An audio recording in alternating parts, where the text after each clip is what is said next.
Hare Krishna, Krishna Krishna, Hare Hare, Hare Rama, Hare Rama, Rama Rama, Hare Hare, Krishna Krishna, Krishna Krishna,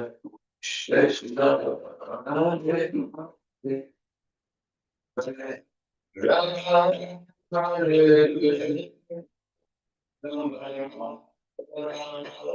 Hare.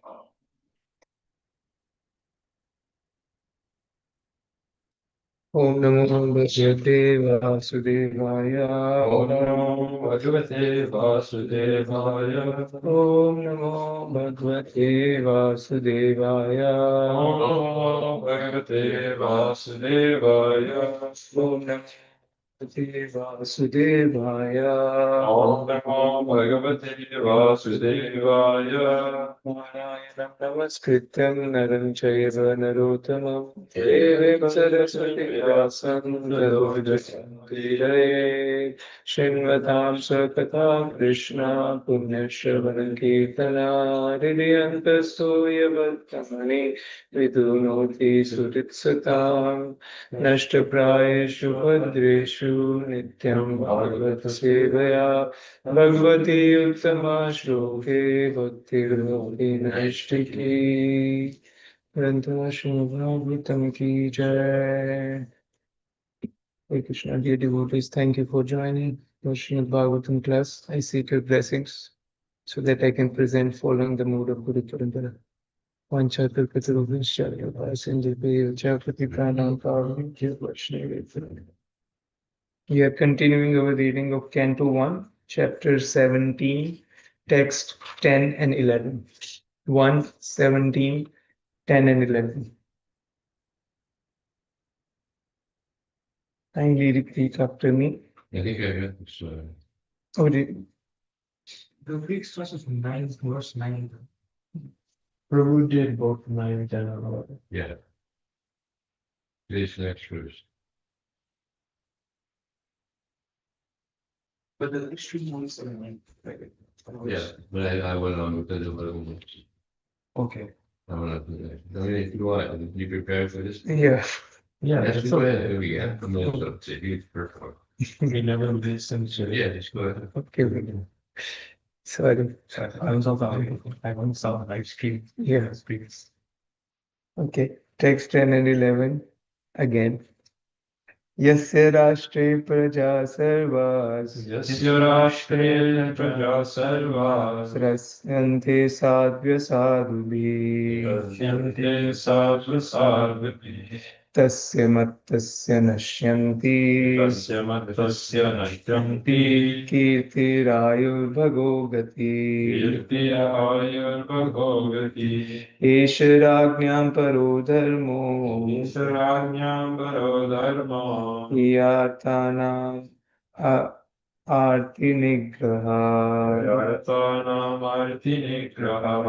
अत एनं वदिष्यामि तदैनं वदिष्यामि भूतद्रोहम् असत्तमम् भूतद्रोहम् असत्तमम् यस्य राष्ट्रे प्रजा सर्वा यस्य राष्ट्रे प्रजा सर्वाः रस्यन्ते साध्य साधुभिः रस्यन्ते साधुसाधुभिः तस्य मत्तस्य नश्यन्ति तस्य मत्तस्य नश्यन्ति कीर्तिरायुर्भगो गतिः कीर्तिरायुर्भगो गतिः एष राज्ञां परो धर्मो ईश्वराज्ञां परो धर्मो यार्तानामार्तिनिग्रहः यार्तानामार्तिनिग्रहः अत एनं वदिष्यामि तदैनं वदिष्यामि भूतद्रोहम् असत्तमम् भूतद्रोहम् असत्तमम् One chapter. Yasya यस्य राष्ट्रे प्रजा सर्वा यस्य राष्ट्रे प्रजा सर्वाः त्रस्यन्ते साध्वी त्रस्यन्ते साधु साधुभिः तस्य मत्तस्य नश्यन्ति तस्य मत्तस्य नश्यन्ति कीर्तिरायुर्भगो गतिः कीर्तिरायुर्भगो गतिः एष राज्ञां परो धर्मो एष राज्ञां परो धर्मो निग्रहः यातामतिनिग्रहः अत एनं वदिष्यामि अत एनं वदिष्यामि भूतद्रुवमसत्तमम् भूतद्रोहमसत्तमम्. Word for word translation and purport by His Divine Grace A.C. Bhaktivedanta Swami Prabhupada. Srila Prabhupada ki jai. Yasya, one whose, Rashtre, in the state, Praja, living beings, Sarva, one and all, Trasyante, are terrified, Sadhavi, O chaste one, a sadhu be by the miscreants, Tasya, his, Mattasya, of the illusion, Nashyanti, vanishes, Kirti, fame, Ayu, duration of life, Bhaga, fortune, Gati, good rebirth, Esha, these are Prajnam, of the kings, Para, superior, Dharma, occupation, He, certain, Arthanam, of the sufferers, Arti, suffering, Nigraha, subduing, Atah, therefore, Enam, this man, Vadishyami, I shall kill, Bhutadruham, revolter against other living beings, Asattamam, the most wretched. O chaste one, the king's good name, duration of life, and good rebirth vanish when all kinds of living beings are terrified by miscreants in his kingdom. It is certainly the prime duty of the king to subdue first the sufferings of those who suffer. Therefore, I must kill this most wretched man because he is violent against other living beings. But when there is some disturbance caused by wild animals in a village or town, the police or others take action to kill them. Similarly, it is the duty of the government to kill at once all bad social elements such as thieves, dacoits, and murderers. The same punishment is also due to animal killers because the animals of the state are also the praja. Praja means one who has taken birth in the state, and this includes both men and animals. Any living being who takes birth in a state has the primary right to live under the protection of the king. The jungle animals are also subject to the king, and they also have a right to live. So, what to speak of domestic animals like the cows and bulls? Any living being, if he terrifies other living beings, is a most wretched subject, and the king should at once kill such a disturbing element. As the wild animal is killed when it creates disturbances, similarly, any man who unnecessarily kills or terrifies the jungle animals or other animals must be punished at once. By the law of the Supreme Lord, all living beings, in whatever shape they may be, are the sons of the Lord, and no one has any right to kill another animal unless it is so ordered by the codes of natural law. The tiger can kill a lower animal for his subsistence, but a man cannot kill an animal for his subsistence. That is the law of God, who has created the law that a living being subsists by eating another living being. Thus, the vegetarians are also living by eating other living beings. Therefore, the law is that one should live only by eating specific living beings as ordained by the law of God. The Ishopanishad directs that one should live by the direction of the Lord and not at one's sweet will. A man can subsist on varieties of grains, fruits, and milk ordained by God, and there is no need of animal food, save and except in particular cases. The illusion king or executive head, even though sometimes advertised as a great philosopher and learned scholar, will allow slaughterhouses in the state without knowing that torturing poor animals clears the way to hell for such foolish kings or executive heads. The executive head must always be alert to the safety of the prajas, both man and animal, and inquire whether a particular living being is harassed at any place by another living being. The harassing living being must at once be caught and put to death, as shown by Maharaj Parikshit. The people's government or government by the people should not allow killing of innocent animals by the sweet will of foolish government men. They must know the codes of God, as mentioned in the revealed scriptures. Maharaj Parikshit quotes here that according to the codes of God, the irresponsible king or state executive jeopardizes his good name, duration of life, power, and strength, and ultimately his progressive march towards a better life and salvation after death. Such foolish men do not even believe in the existence of a next life. While commenting on this particular verse, we have in our presence the statement of a great modern politician who has recently died and left his will, which discloses his poor fund of knowledge of the codes of God mentioned by Maharaj Parikshit. The politician was so ignorant of the codes of God that he writes, quote, I do not believe in any such ceremonies, and to submit to them even as a matter of form would be hypocrisy and an attempt to delude ourselves and others. I have no religious sentiment in the matter. Quote. Contrasting these statements of a great politician in the modern age with those of Maharaj Parikshit, we find a vast difference. Maharaj Parikshit was pious according to the scriptural codes, whereas the modern politician goes by his personal belief and sentiments. Any great man of the material world is, after all, a conditioned soul. He is bound by his hands and feet by the ropes of material nature, and still the foolish conditioned soul thinks of himself as free to act by his whimsical sentiments. The conclusion is that people in the time of Maharaj Parikshit were happy and the animals were given proper protection because the executive head was not whimsical or ignorant of God's law. Foolish, faithless creatures try to avoid the existence of the Lord and proclaim themselves secular at the cost of valuable human life. The human life is especially meant for knowing the science of God.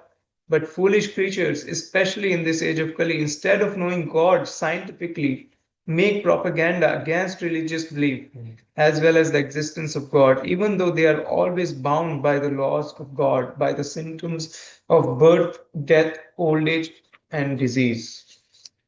ओम अज्ञानतिमिरान्धस्य ज्ञानञ्जनशलाकया चक्षुरुन्मिलितं येन तस्मै श्रीगुरुवे नमः नमो विष्णुपादाय कृष्णप्रेष्ठाय भूतले श्रीमते भक्तिवेदान्तस्वामिनिति नामिने नमस्ते सारस्वते देवे गौरवाणी प्रचारिणे निर्विशेष शून्यवादी पार्श्वदेशाय जय श्री कृष्ण चैतन्य प्रभु नित्यानंद श्री अद्वैत गदाधर श्रीवासादि गौर भक्त वृंद हरे Krishna Krishna Krishna Hare Hare Hare Ram Ram Ram Hare Hare.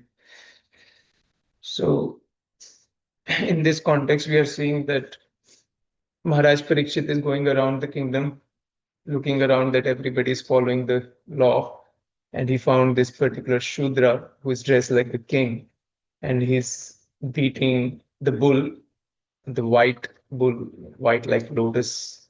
So this bull is a personality of Dharma, and the cow who is Mother Earth. So both of them are crying. The bull is standing on only one leg.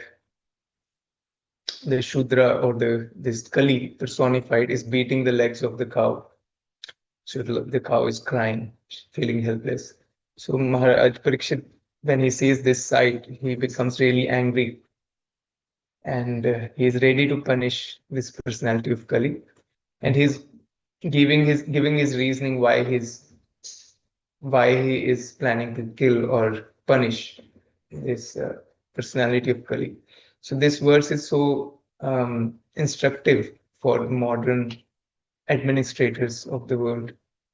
In any kingdom where helpless people, there are four categories which are mentioned in Bhagavatam: old men, women, children, and animals. I remember. Brahmanas. Yeah. So these are the categories which are meant to be protected. So if they are not protected, Then the king, he loses 4 things. Kirti, which is his fame, Ayu, which is his life duration, Bhaga means good fortune, and Gati means the next life, good rebirth. So he loses these 4 things because of the intoxication, mattasya. This verse mentions if a person is intoxicated by his power, he does not care for protecting the helpless people, and then he loses these 4 things. That's why Maharaj Parikshit is now going to punish the Kali. Therefore, I must kill this most wretched man because he's violent against other living beings. So, how do we know when to punish a person? Because violence is inevitable in this material world. As we heard in chapter 13 of this canto, when Maharaj Yudhishthir was lamenting for the departure of his uncle uh, Dhritarashtra and Gandhari, Narad Muni instructed to Maharaj Yudhishthir. He said, Ahastani sahastana apadani chatushpadam phalguni tatra mahatam jivo jivasya jivanam. That for for living being, one living being which is strong, the weak is the subsistence. So weak is the subsistence for the strong. This is a law of the nature. One living entity is food for another. One living being who doesn't have hands is the food for another living being who has hands. And one living being who has 4-legged is food for another which is 2-legged. Apadani chatushpadam. One who has no legs is the food for one which is 4-legged. For example, the beast subsists on grass. Grass doesn't have legs. So the beast, the 4-legged animals, they subsist on grass. Apadani chatushpadam. Ahastani sahastanam. And one who does not have hands is the food for people who have hands. So I'm still thinking over the example for this. Does not have hands. The food for those who have hands. We have hands, definitely. So, or squirrel has hands. Squirrel is eating nuts. That's one example. Humans have hands. Humans eat vegetables and plants. Pause. Yeah, paws. Yeah, paws. Okay. Paws. Yeah. Yes. Mongoose eating snake. Is that, does it make sense? Is it relevant? Mongoose has hands. Hopefully. Okay, pause. So in this material world, one living being is subsistence for another living being. So how do we know which is just and which is unjust? That is the law of God. That's what Prabhupada is mentioning. One has to know, as per Ishopanishad, what is specific food which is prescribed for every living being. When a tiger kills an animal, a deer in the jungle, then the king doesn't go and punish the tiger for killing a deer, because that's a subsistence for the tiger. However, when a man kills a deer in a protected reserve, then he's punished because he is supposed to sustain on other food stuff, which is accessible to humans, vegetarian diet, plant-based diet. Of course, there is killing even in that because plants are also alive. However, um, the level of consciousness that the plants have is much lower than animals.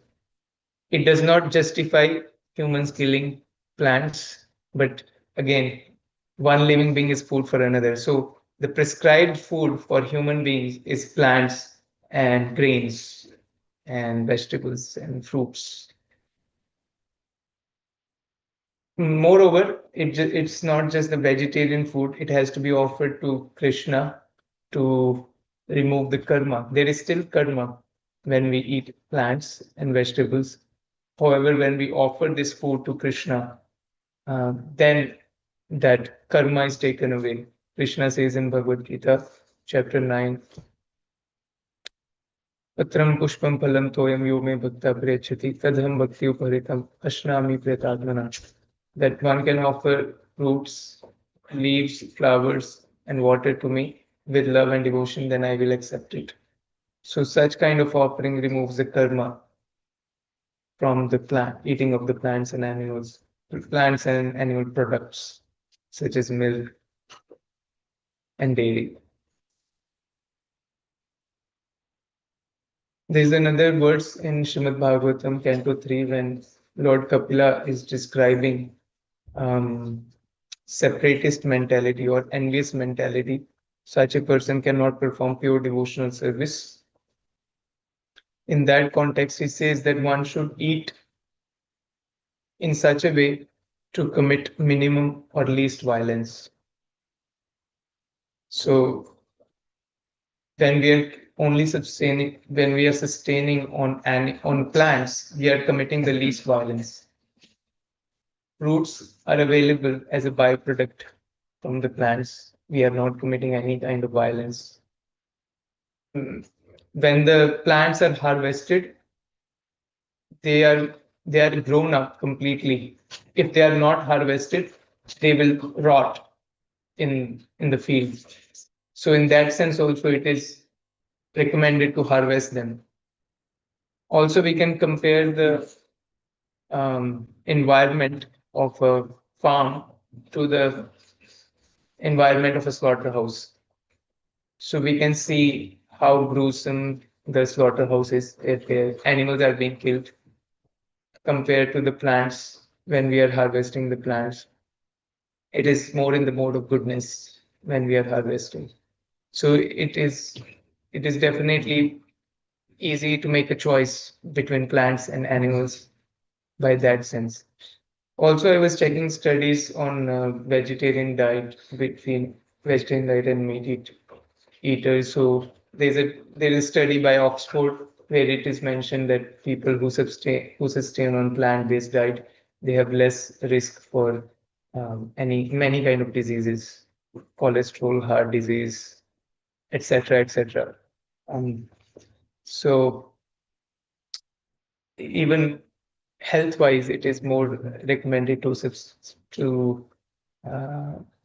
on plant-based food. Of course, they also mentioned about there are more chances of bone fracture and maybe it is possible to have deficiency of these kind of things, calcium. So we have to choose our diet properly. It's not just that just sustaining on plants we can be healthy. We could be vegetarian and still have unhealthy diet, having more fats than what we can digest. So that's where Ayurveda comes into picture. We have this nice book by his dear Radha Prabhu, Yogi Plate. He describes the science of Ayurveda. Ayurveda means the knowledge how to prolong our duration of life, healthy life. Ayur means duration of life. Veda means knowledge. Um, of course, we know from the Shastra that the number of breath, I mean, our life duration is fixed at the moment we take birth. Our life duration is fixed. And how is that measured? That is measured on the number of inhalation and exhalations which we take in the lifetime. Actually, that's how we know how many, how long this person. So this is not exactly the time. It's actually the number of inhalation and exhalation that a person takes. That determines the duration of life of the person. That's why many yogis, they do those pranayam because they are able to hold on to their breath for a long time. So every inhalation and exhalation, they increase that time. That's how they are able to live for hundreds and hundreds of years. Because the number of inhalation and exhalation is fixed, but the time that you take in one inhalation and exhalation, it may vary. So when we are eating Ayurvedic diet, it is like, I think my understanding is that our body inhalation and exhalation becomes more natural and it can be prolonged. We don't have to do as much inhalation and exhalation when we are sustaining on a plant-based diet. That's my understanding, my theory. It is subject to scrutiny. But this is my understanding. That's how people who are sustaining on vegetarian diet, they have a longer duration of life compared to meat eaters.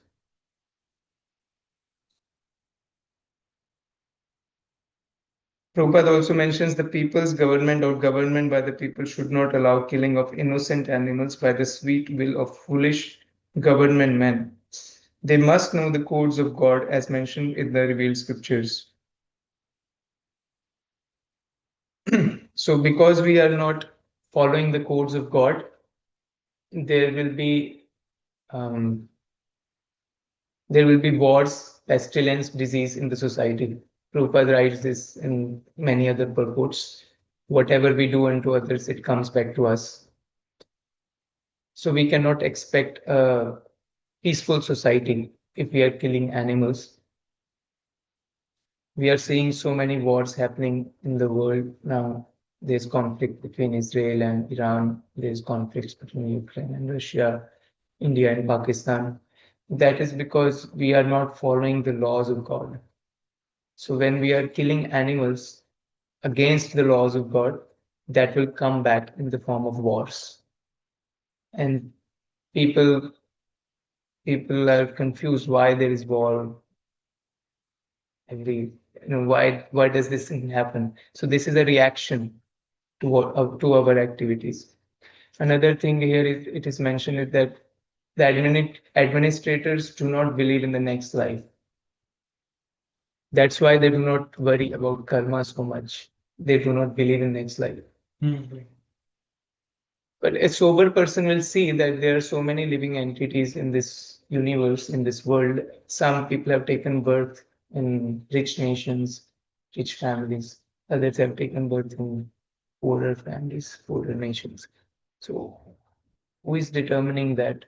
Sober person will see that there is logic, there is an order in the society. So, there has to be an order behind this as well. I mean, we see there are seasons. No, in a natural society, there are seasons which come at a certain time. Sun rises at a certain time, sets at a certain time.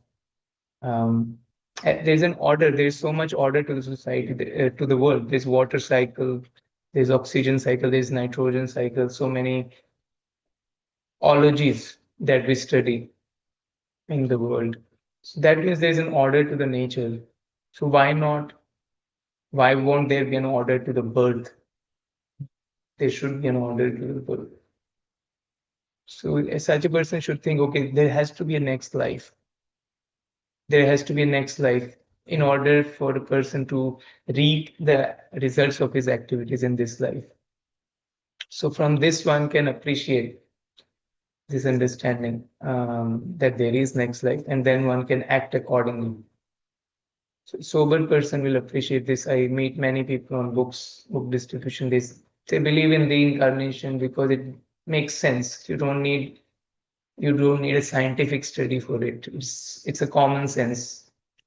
I was reading Beyond Birth and Death yesterday while distributing books, and Prabhupada says that consciousness, one can understand the soul by common sense, that one can eat, one can see, one can walk. On the other hand, there's another body which is not able to walk, not able to see, um, and it has all the parts that are required. The body is intact. What is missing? The consciousness is missing. And that consciousness should give us the idea, okay, there has to be an entity from which this consciousness is coming, and that entity is spirit soul. From the symptoms, a person can appreciate the existence of something. Just like there's light in this room, so there has to be some electricity behind it. How is this light coming into existence? There has to be a source behind it. There has to be a department behind it which is supplying the electricity to the room houses. So just from the symptoms we can understand the existence of a being behind it. Prabhupada is referring to this politician here. I don't know who he is referring to. I was guessing it as Mahatma Gandhi, but I don't know if it is Mahatma Gandhi or not. No. So if he's from India, it might be Jawaharlal Nehru. Sounds like Jo- More like Jawaharlal Nehru. So, and it was said that he took birth as a dog in Switzerland in the next life. That was some astrologer told this. Sweden. Sweden. Yeah. Must be like that.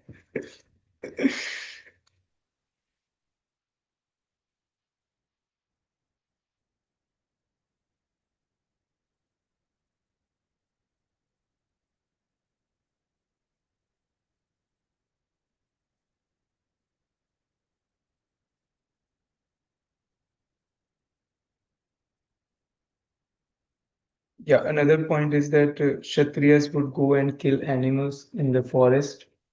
So they were not supposed to kill innocent animals. They were supposed to kill those animals which are creating um, imbalance in the jungle.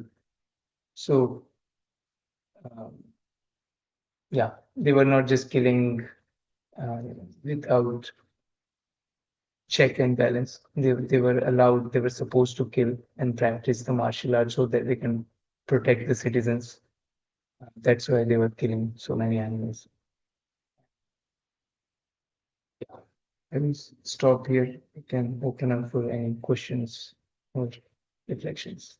Hare Krishna, Hare Krishna, Krishna Krishna, Hare Hare, Hare Rama, Hare Rama, Ram Ram, Hare Hare. You were talking about the vegetarian diet, right? So there are many studies that compare the carnivorous animals with herbivorous animals, and then also humans.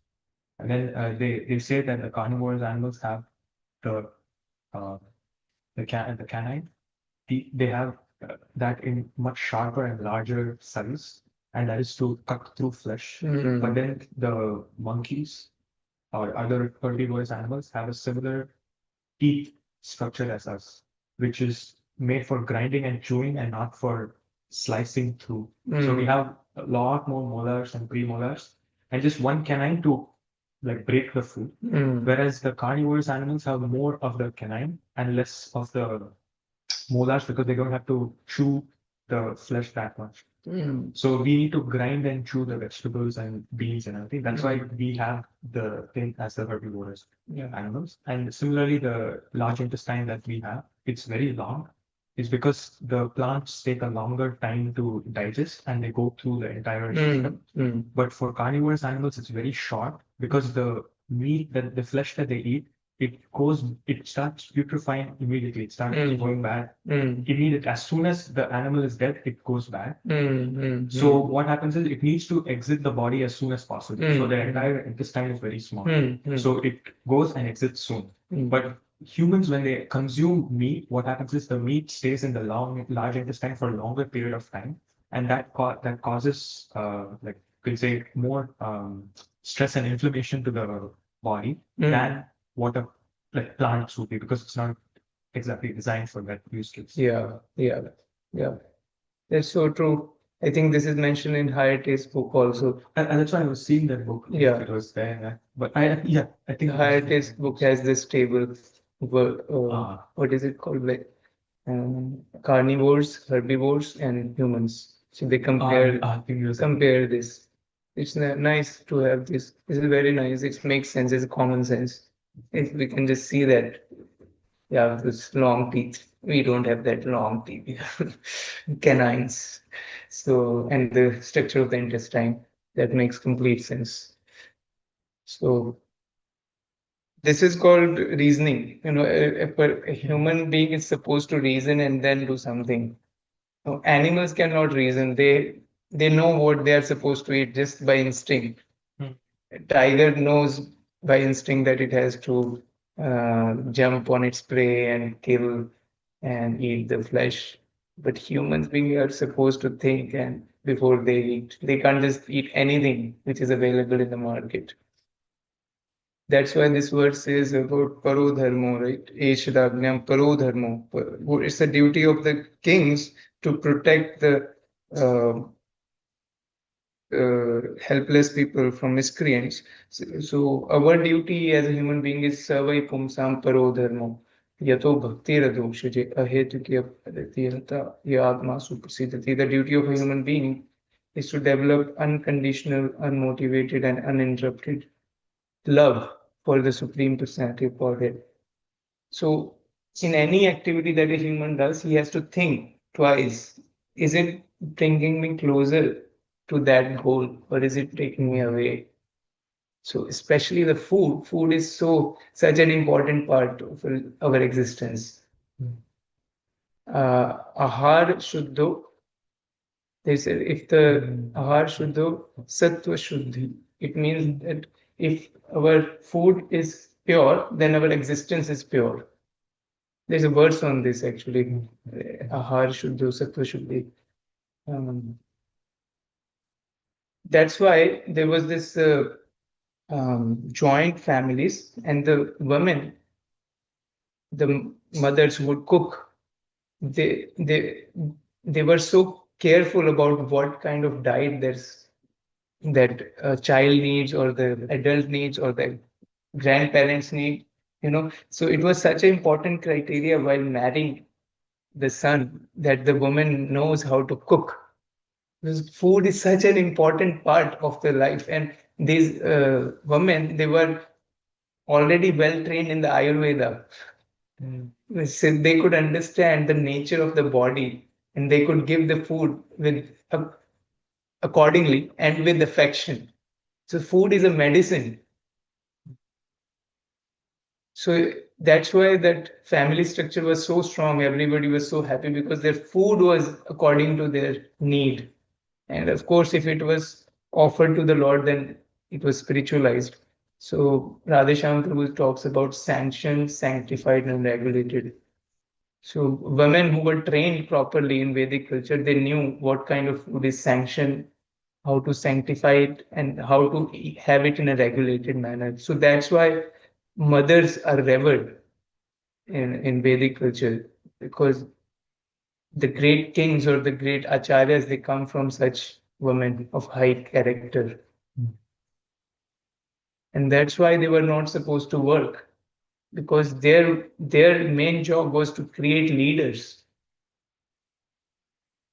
That's why they were the queens. Um, they were protected and they were respected so much. They are creating the future leaders. It's misunderstood as exploitation of women. But actually, when women are left on their own wills to work for themselves and to um, show themselves as somebody who can control or work like other men, that's the real exploitation. Yeah, we can see in many industries, women are hired just because of their body exposure. It's not so much related to the work. So many advertisements that women are just standing, even though the product is not related at all. For example, construction pipes. We have that advertisement boards in India. There's a construction pipes, and there's a woman standing next to it. So the women are being exploited in that way, but actually they are meant to be respected and worshipped. So, okay, we'll stop here. ग्रंथ श्रीमद् भागवतम की जय, श्रीमद् प्रभुपाद की जय, वांछा कल्पतरु ईश्वर कृपा सिंधु कुछ